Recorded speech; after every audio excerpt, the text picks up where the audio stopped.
দীর্ঘদিন যাবৎ আপনি নসিহত করেন, আপনি বয়ান করেন,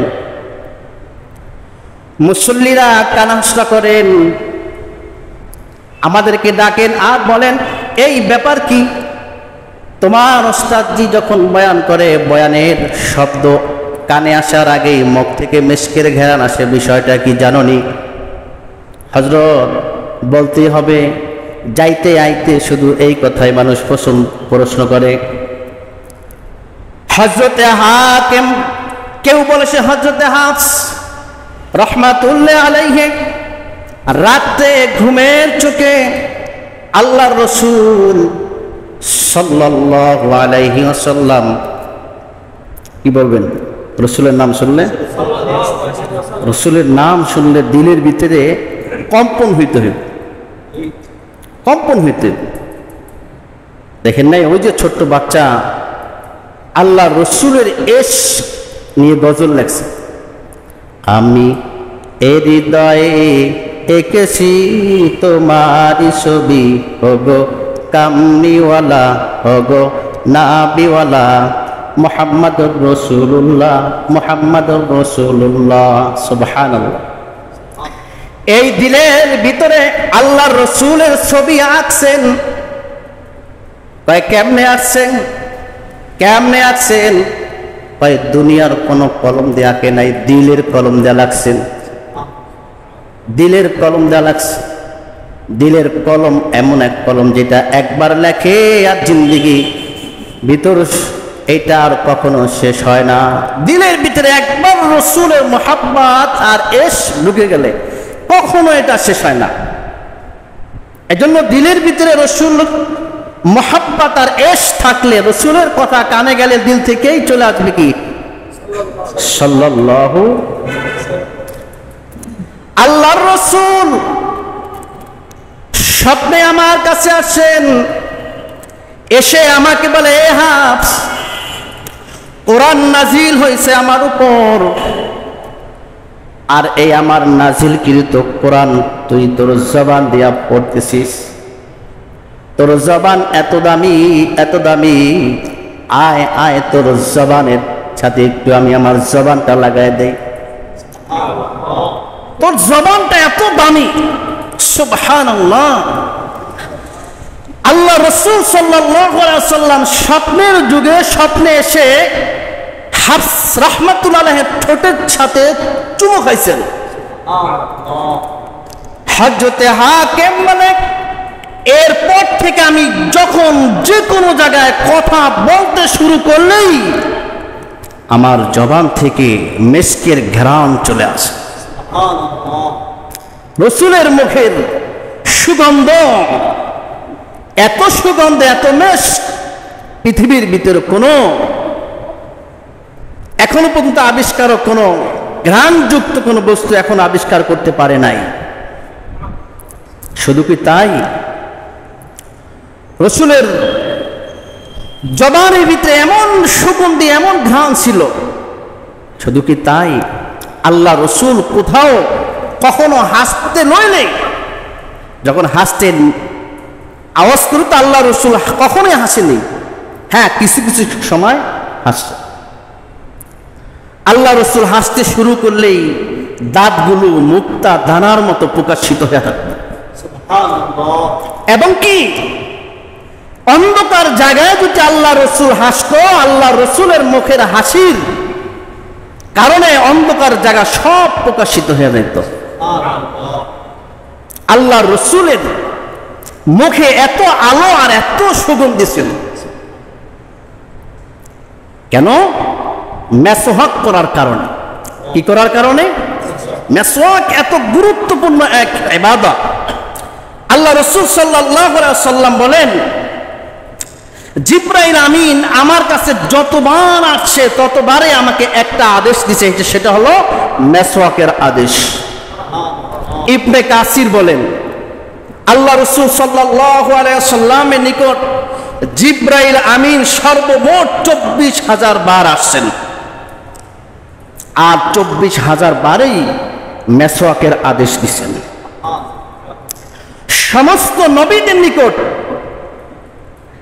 জিব্রাইল আমিন আসেন ৩৩,০০০ বার। আর আমাদের নবী করিম সাল্লাল্লাহু আলাইহি ওয়াসাল্লামের নিকট জিব্রাইল আমিন আসেন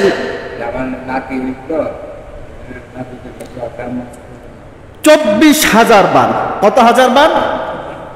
২৪,০০০ বারই মেসওয়াকের আদেশ করছেন। সুবহানাল্লাহ। আল্লাহ রসুলের সর্বশেষ মৃত্যুর মুহূর্ত আল্লাহ রসুল মেসওয়াকের মতো এই আমল করে দুনিয়া থেকে বিদায় নিছে। আল্লাহর দরবারে যাবে, যদি মুখে কোনো দুর্গন্ধ আসে, এজন্য মৃত্যুর সময় আল্লাহ রসুল তার বিবিদেরকে বলে যে আয়েশা আমার হাতে ওই মেসওয়াকটা এনে দাও।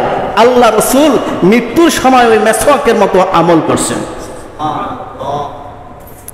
আল্লাহ রসুল সাল্লাল্লাহু আলাইহি ওয়াসাল্লাম শুধু মেসওয়াক, আল্লাহ রসুল সাল্লাল্লাহু আলাইহি ওয়াসাল্লামের পায়খানা মোবারক, পেশাব মোবারক, ঘাম মোবারক, সাহাবীরা আল্লাহ রসুলের ঘাম শিশুরের ভিতরে রেখে দিত, বোতলের ভিতরে। কেমন ইশক আর মুহাব্বত ছিল। শিশুরের ভিতরে আল্লাহ রসুলের থুতু, আল্লাহ রসুলের ঘাম মোবারক, এগুলি রেখে আতর হিসাবে ব্যবহার করত। সাহাবীরা কেমন পাগল ছিল আল্লাহ রসুলের, এমন ভাবে মানত, যখন যেভাবে যেই শুরুতে দেখতো ওই শুরুতে আল্লাহ রসুলকে তারা লাইফ স্টাইল হিসাবে গ্রহণ করত। এক সাহাবী গ্রাম ও দেশ থেকে এসে দেখে যে আল্লাহ রসুল সাল্লাল্লাহু আলাইহি ওয়াসাল্লাম এই যে জামার দ্বিতীয় বা প্রথম বুদাম খুলে রাখছেন, মাঝখানে একটু ফাঁক না। আজীবন ওই সাহাবী নামাজে গেল, হাঁটতে চললেও এই দুইটা বুদাম খোলা রাখতো। অন্যান্য সাহাবীরা বলে যে তুমি এগুলি কি করতেছো? আমি দেখছি আল্লাহ রসুল সাল্লাল্লাহু আলাইহি সাল্লামকে, যখন আমি দেখছি আল্লাহ রসুল সাল্লাল্লাহু আলাইহি সাল্লামের এই দুইটা বুদাম খোলা ছিল। এভাবে আল্লাহ রসুলকে তারা মানছে, আল্লাহ রসুলের সুন্নতকে তারা এভাবে প্রাধান্য দিচ্ছে। সাহাবীরা এত পাগল ছিল, রোম পারস্যের জালেম শাসকরা আল্লাহ রসুলের কাছে সিআইডি পাঠাইছে, যাও তো যে মুহাম্মদকে এত মানে, এত বুঝে, এত জানে কেন দেখো তো। কারণ মুহাম্মদ সাল্লাল্লাহু আলাইহি সাল্লামের ইশক আর মুহাব্বতের পাগল ছিল কারা? বলেন কারা? আমরা তো বয়ান বলে, বয়ান সামনে থেকে শোনো পাগল হই না। আল্লাহ রসুল এই যে যেখানে বসে খুতবা দিছেন, যেটা ধরে খুতবা দিছে, আল্লাহ রসুল যখন দুনিয়া থেকে বিদায় নিয়েছেন এই গাছটা সমানে কাঁদতেছেন। বুখারী শরীফ আছে, কেমন চিৎকার করে কাঁদছেন, কোন মানুষের মতো কান্নাকাটি করছেন, তার কান্নার আওয়াজ কত দূর গেছে এটাও বুখারী শরীফ আছে। রহমতে আলম নবী, নবী দুজাহান, সাহাবীরা কুরবান হয় ওই নবীজির জান, সাহাবীরা কুরবান হয় ওই নবীজির প্রাণ। রহমতে আলম নবী, নবী দুজাহান, সাহাবীরা কুরবান হয় ওই নবীজির প্রাণ, সাহাবীরা কুরবান হয় ওই নবীজির প্রাণ। উস্তনে হান্নানা ছিল খেজুর গাছের নাম, ওই গাছ ধরে খুতবা দিতেন রাসূলে আকরাম। এটার নাম উস্তনে হান্না।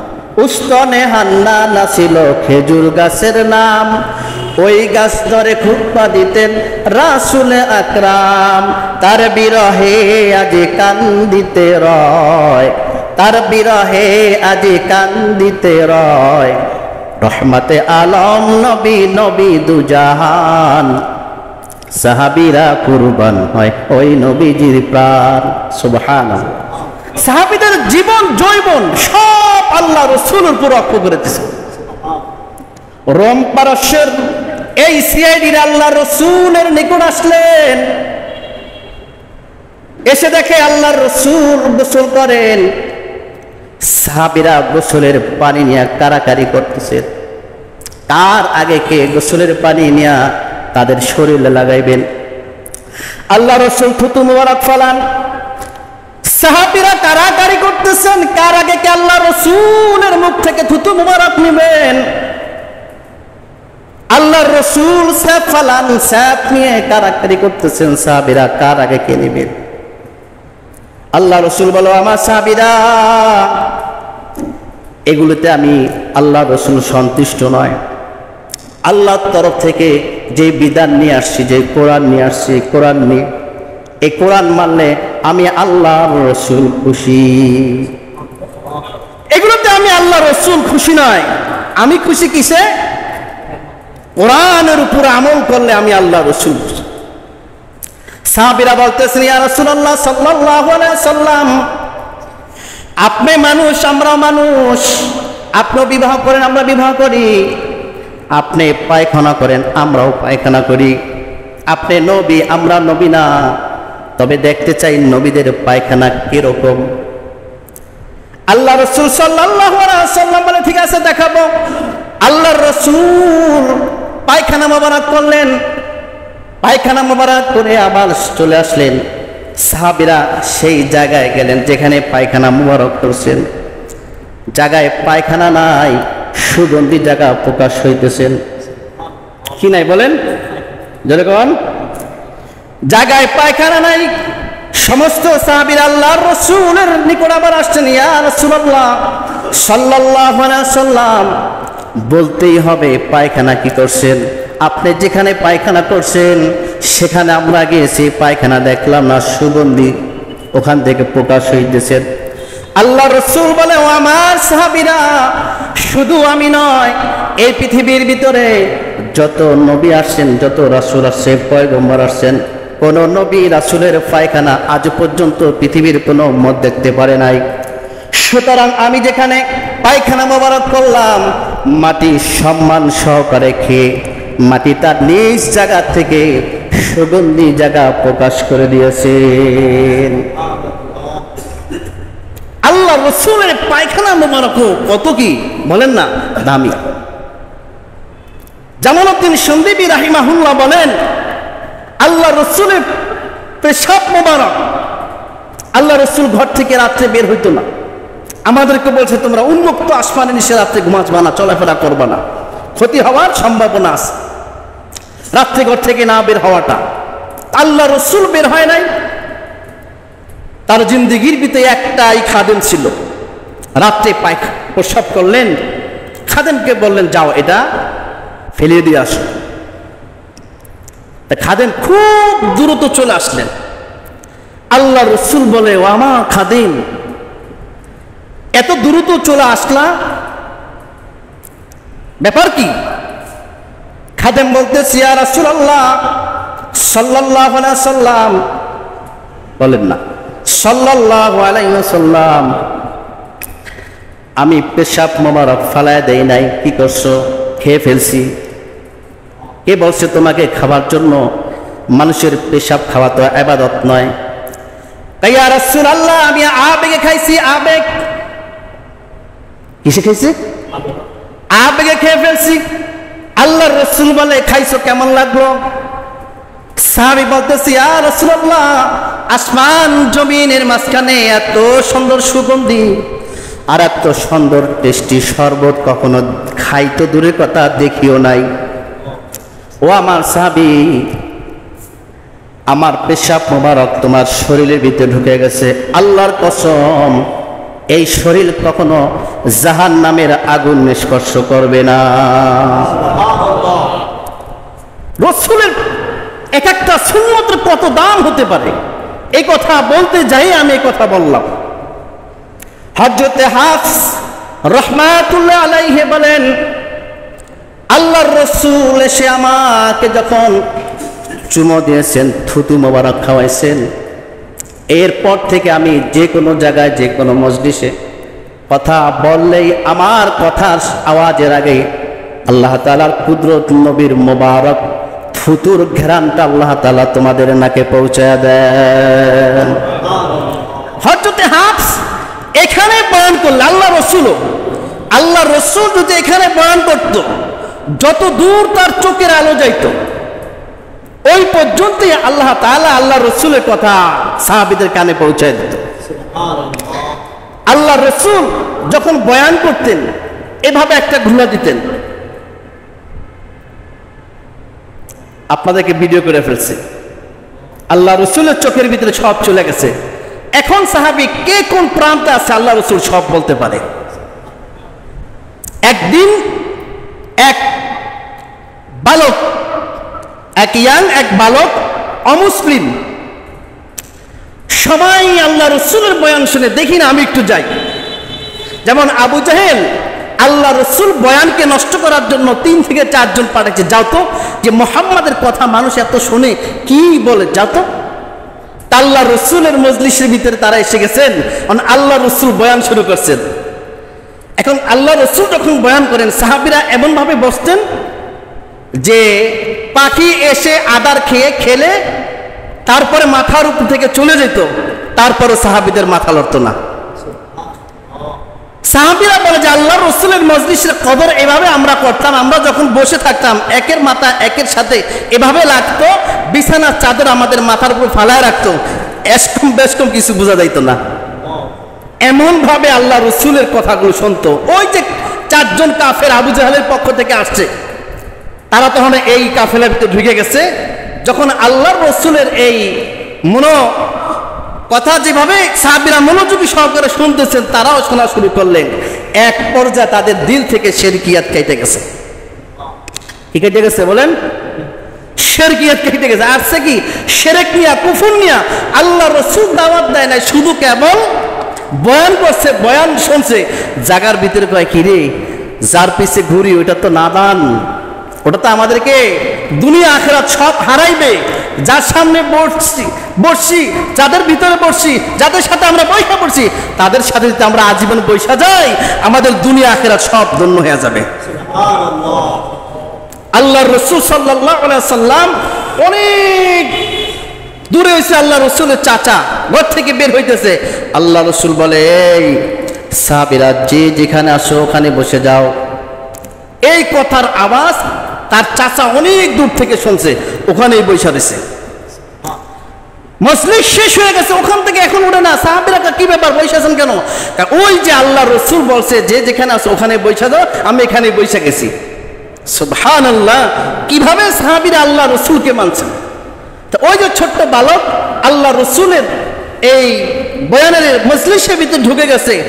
পরের দিন যখন আবার বয়ান শুরু হয়েছে, আল্লাহ রসুল আবার তাকাইছে, কি রে, আজকে তো আমার ক্যামেরার ভিতরে ওই বালকটা নাই। একজন সাহাবীকে প্রশ্ন করলো, গতকাল ওই যে বরাবর একজন বালক বসছিল, উনি আজকে নাই, চিনো? ইয়া রাসূলুল্লাহ, চিনি, তিনি তো অসুস্থ। আল্লাহ রসুল মায়ার নবী না, দয়ার নবী না? আল্লাহ রসুলকে চলো তার বাড়ি যান। তার বাড়িতে গেছেন আল্লাহ রসুল।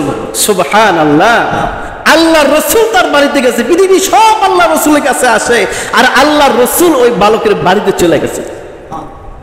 গিয়ে দেখে প্রচন্ড জ্বর, প্রচন্ড জ্বর। এই জ্বর অবস্থা আল্লাহ রসুল বলে, এই বালক, আমি এসেছি তোমার কাছে, তুমি কালমাটা পরে মুসলমান হয়ে যাও। বালক তার বাপের দিকে তাকায়। বাপ বলে, এই আতিউল্লাহ কাসম, যে কাসেমের বাবা যেটা বলে এটা এতাআত করো।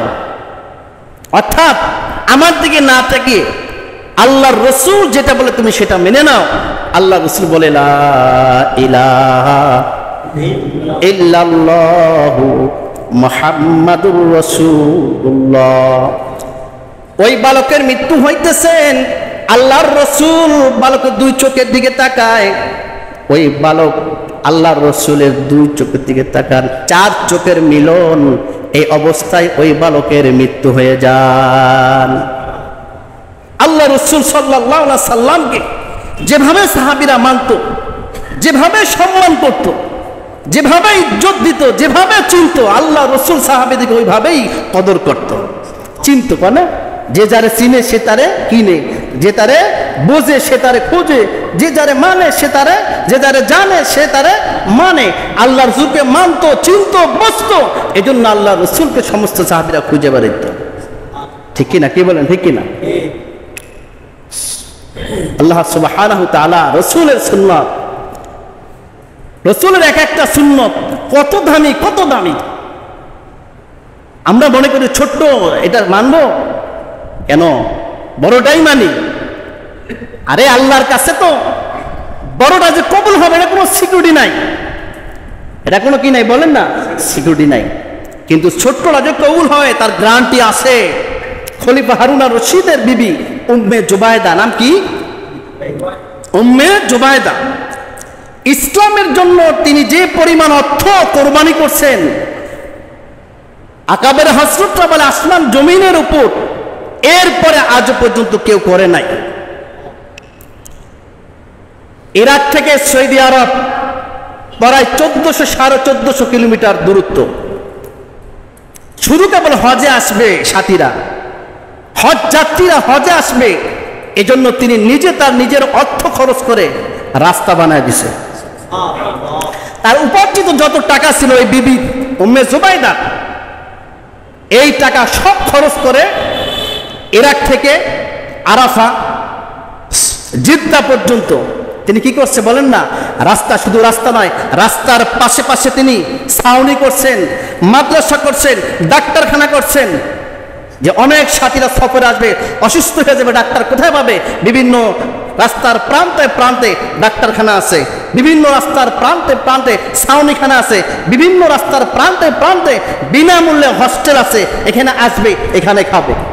শুধু এখানে শেষ নয়, সৌদি আরব অর্থাৎ আরব পানির খুব সংকট। হাজী সাহেব যারা হজ করছেন দেখছেন, নহরে জুবায়দা আছেন এখনো, নহরে জুবায়দা আমরা দেখছি, আমাদেরকে দেখাইছে। এই যে নহরে জুবায়দার প্রতিষ্ঠাতাকে যখন হাজী সাহেবরা হজ করে, পানির অনেক সংকট, তিনি চিন্তা করলো হাজী সাহেবের খেজমত কেমনে করা যায়, ভালো কাজ কেমনে করা যায়। তিনি এবার জিদ্দা থেকে এবং আরব দেশের উঁচু উঁচু যে জায়গাগুলো, এখানে তিনি ছাদ করছেন, ছাদ। ওই ছাদের ভিতরে বৃষ্টি আসলে ওই পানিগুলো ড্রেন হয়ে সব আরাফাতে আসতো, মুজদালিফায় আসতো, মিনার ময়দানে আসতো, আর হাজী সাহেবরা এই পানি নিয়ে নিয়ে তাদের জরুরত ছাড়তো।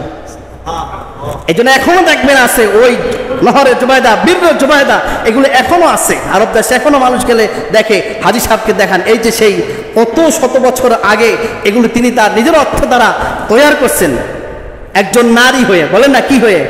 একজন নারী। কারণ ইসলামের জন্য সর্বপ্রথম অর্থ খরচ করছেন একজন নারী, নাম কি? হযরতে খাদিজা রাদিয়াল্লাহু তাআলা আনহা। ইসলামের জন্য সর্বপ্রথম রক্ত যিনি দিয়েছেন তিনি একজন নারী, নাম কি? হযরতে সুমাইয়া। অর্থাৎ ইসলামকে জিন্দা করার পিছনে সর্বপ্রথম যাদের ভূমিকা আল্লাহ তাআলা নিয়েছেন, এটা মায়েদের ভূমিকা নিয়েছেন। এজন্য মারাই আল্লাহর কাছে দামি। বলেন, মায়েরাই কি আল্লাহর কাছে? বলেন না, মায়েরাই আল্লাহর কাছে কি দামি। খেজমতের ব্যাপারে সাহাবীদের কাছে যখন আল্লাহ রসুলের কাছে যখন সাহাবীরা প্রশ্ন করেন খেজমত করবো কার, আল্লাহ রসুল কি বলে? তোমার মায়ের। বলেন না, আল্লাহ রসুল কি বলে? তোমার মায়ের। আবার তোমার মায়ের শেষের দিকে বলে তোমার পিতা। কেন? মায়ের অবদান ইসলামে সবচেয়ে বেশি। বলেন না, মায়ের অবদান। আচ্ছা, আপনি আমি দুনিয়া আসার ব্যাপারে সবচেয়ে বেশি অবদান কার বলেন তো? বলেন, মা। কেন? 10 মাস 10 দিন গর্ভধারণ করছে কে? এবং দুনিয়া আসার ব্যাপারে মা শহীদের রক্তের মতো আক্রান্ত হয়ে গেছে। জিহাদের ময়দানের মধ্যে যেমন শহীদরা রক্তে আক্রান্ত হয়ে যায়, এমন হয়ে গেছে। এই অবস্থায় দুনিয়াতে, মায়ের পেট থেকে দুনিয়াতে আমরা আসছি, এই যে কষ্টটা কে করছে? আবার দুনিয়া আসার পরে 2.5 মাস, 2.5 বছর, 2 বছর মায়ের বুকের দুধ খাইছে কারা? বলেন, আমরা খেয়েছি। এই যে 3টা কষ্ট। কয়টা? আবার বিনা বেতনে, বিনা ডিউটিতে, বিনা স্বার্থে 5 থেকে 6 বছর পর্যন্ত পায়খানা প্রস্রাব পরিষ্কার করছে কে? বলেন, কে করছে? মা। এই জন্য আল্লাহ রাসূল বলেন, আল জান্নাহ তাহতা উম্মাহাত, আল জান্নাহ তাহতা উম্মাহাত, তোমার মায়ের পায়ের নিচে তোমার জান্নাত। হুমা জান্নাতুকা ওয়া নারুকা, মা বাবাকে যদি সন্তুষ্ট করতে পারো আল্লাহ তাআলা তোমার হায়াতের ভিতরে বরকত দিয়ে দেব। মা বাবা অসন্তুষ্ট, তোমার জন্য জাহান্নাম। তোমার জন্য কি? বলেন না, জাহান্নাম। হুমা জান্নাতুকা ওয়া নারুকা, দুনিয়ার হায়াতে যদি বরকত চাও তাহলে মা বাবার খেজমত করো। কে বলছেন বলেন? আমরা পুরুষ, আমাদের পায়ের নিচে জুতা, আর মায়েদের পায়ের নিচে আল্লাহ পাকের, বলেন আল্লাহ পাকের জান্নাত। ওগো মা তুমি এ ধরনের শ্রেষ্ঠ নিয়ামত, তোমারই পদতলে রয়েছে জান্নাত। ঠিক না? কোরআনের কথা। ওগো মা তুমি এ ধরনের শ্রেষ্ঠ নিয়ামত, তোমারই পদতলে রয়েছে জান্নাত।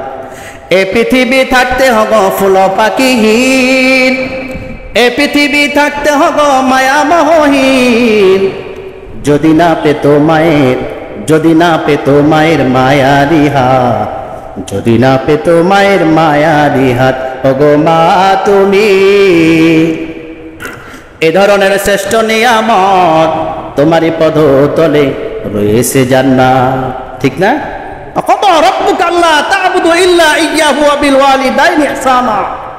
আল্লাহ আল্লাহ রসুলের পরে সর্বপ্রথম সম্মান পাওয়ার যোগ্য যিনি, তিনি হয়েছে কে? কোরআনে আল্লাহ তাআলা তারই পরে মা বাবার কথা দিলেন, তাদের এই প্রতি সদায় ইহসান তরে, ইহসান তরে। কোরআনে আল্লাহ তাআলা তারই পরে মা বাবার কথা দিলেন, তাদের এই প্রতি সদায় ইহসান তরে, ইহসান তরে।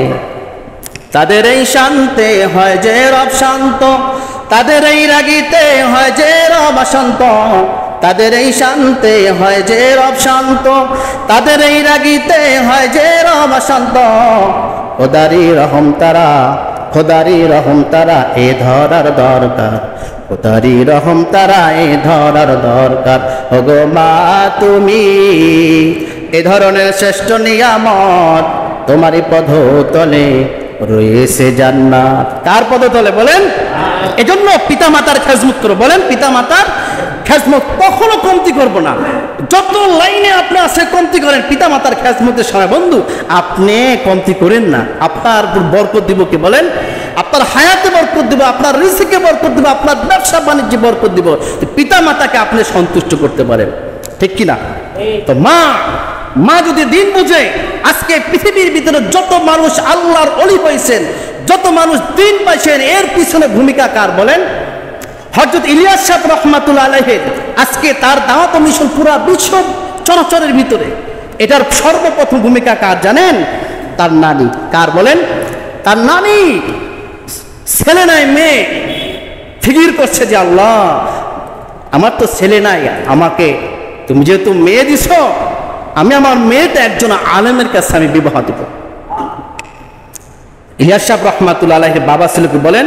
জবরদস্ত আলেম। ওই আলেমের ঘরে আল্লাহ তাআলা হযরত ইলিয়াস সাহেব রাহমাতুল্লাহ আলাইহিকে পাঠাইছে, যার কারণে পুরো বিশ্বে আজকে দ্বীনের আওয়াজ, সুন্নতের আওয়াজ জিন্দা হয়ে গেছে। ঠিক কি না? দাওয়াত ও তাবলীগের প্রতিষ্ঠাতা যিনি হযরত রাহমাতুল্লাহ আলাইহি বলেন, আমার দ্বীনের মিশনের যত ভূমিকা এগুলির পিছনে সর্বপ্রথম আমার নানি। ইমাম শাফি রাহমাতুল্লাহ আলাইহি বলেন, আমার সমস্ত ভাইরা ছিল গায়ক, ভালো কণ্ঠস্বর ছিল, সবাই ছিল দামি দামি দুনিয়ার লাইনে। মা বলে সবগুলোর দিচ্ছে দুনিয়ার লাইনে, শাফি তোমার কণ্ঠ ভালো, তোমার তেলত ভালো, তোমাকে আমি ছাড়তেছি না, তোমাকে আমি দ্বীনের পথে দেব। সুবহানাল্লাহ। দ্বীনের পথে দেওয়ার কারণে কি হয়েছে?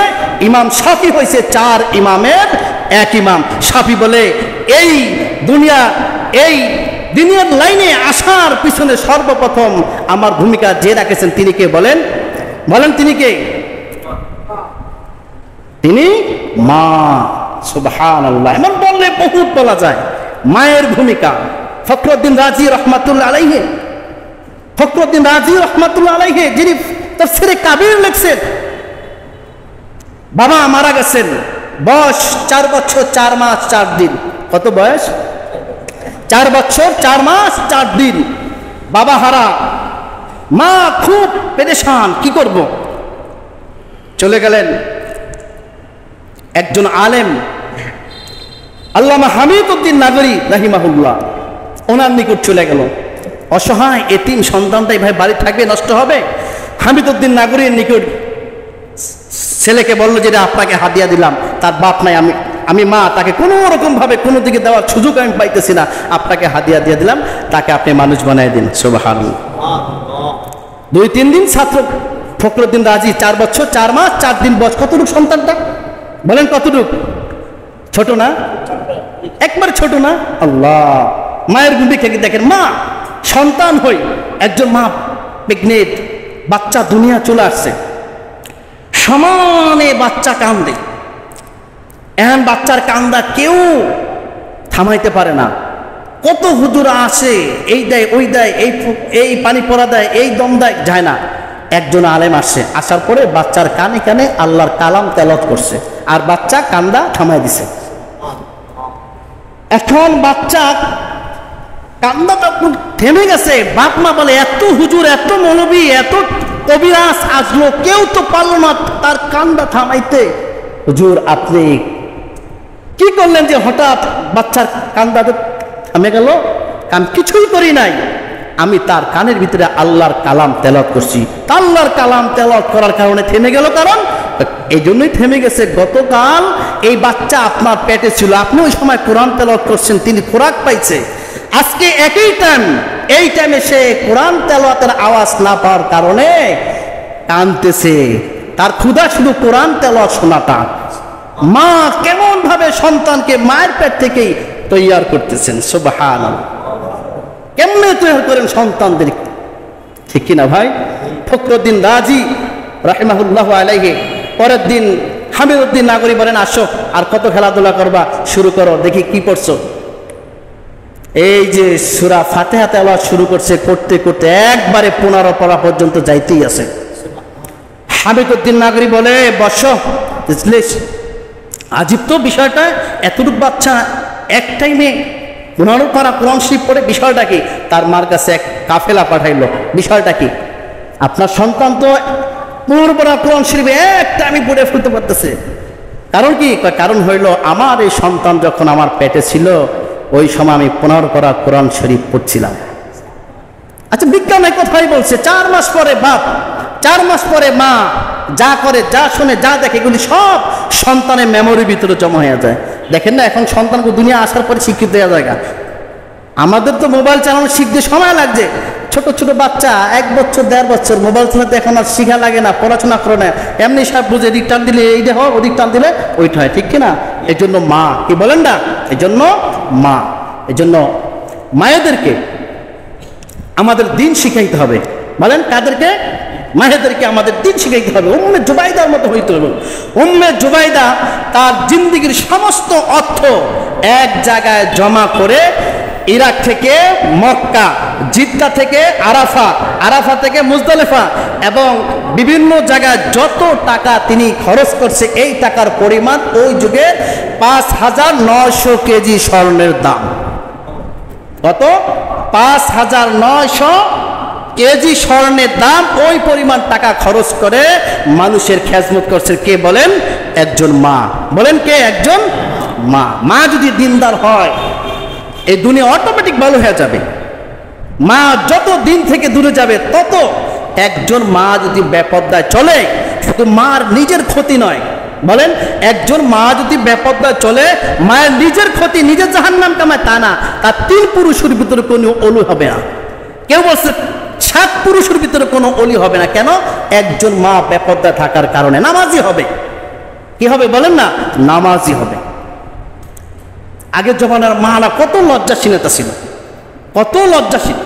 আর এখন আমাদের কোনো লজ্জা, মাদের কোনো লজ্জা এগুলি আছে? বলেন বিলকুল নাই, ঠিক না? এই জন্য সর্বশেষ কথা হবে হায়া। আল্লাহ তাআলা হায়া দিছে মানুষদেরকে, ইমানের সাথে যোগায় দিছে।